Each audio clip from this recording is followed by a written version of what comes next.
మీ తాతలు ల్యాండ్ కొనేది ఉంటే మీ పొజిషన్ ఇలా ఉండేది కాదు కదా. రియల్ ఎస్టేట్లో లాస్ కొన్న వాళ్ళకి రాదు, కొనుక్కోకుండా వెయిట్ చేస్తున్న వాళ్ళకి వస్తుంది. 10 years బ్యాక్ కూడా మనకి రియల్ ఎస్టేట్లో ల్యాండ్స్ రేట్స్ ఎక్కువనే ఉన్నాయి.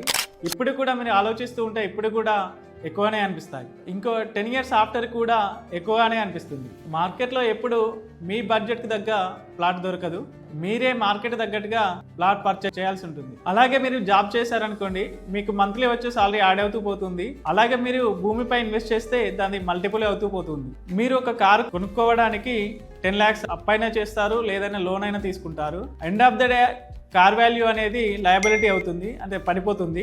అదే మీరు ఒక ప్లాట్ కొనుక్కోవడానికి అప్పు చేసినా లోన్ తీసుకున్నా అదొక అసెట్ అవుతుంది. మీకు కార్ వాల్యూ అనేది పడిపోతుంది, ల్యాండ్ వాల్యూ పెరుగుతుంది. మీరు నిద్రపోతున్నా, మీరు ఏ విధమైన పని చేసుకుంటున్నా, మీరు కొన్న ల్యాండ్ అనేది మీకు 24/7 అని భూమి వాల్యూ పెరుగుతూనే ఉంటుంది. అది మీ కొరకు వర్క్ చేస్తూనే ఉంటుంది. అలాగే మీరు రిస్క్ తీసుకొని ఈ రోజు ఈఎంఐ కట్టుకుంటూ పోతూ భూమి తీసుకుంటే మీ ఫ్యూచర్లో మీ పిల్లలు కూడా ఇంటికి రెంట్ కట్టాల్సి వస్తుంది. చాయిస్ మీదే.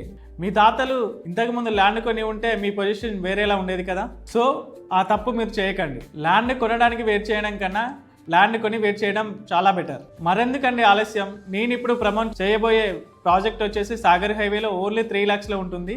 ఎవరికైనా ఇంట్రెస్ట్ ఉన్నట్లయితే పైన స్క్రోల్ అవుతున్న నెంబర్కి కాల్ చేయండి. అలాగే మరిన్ని రియల్ ఎస్టేట్ అప్డేట్స్ కొరకు మన ఛానల్ని ఫాలో అవ్వండి. Thank you.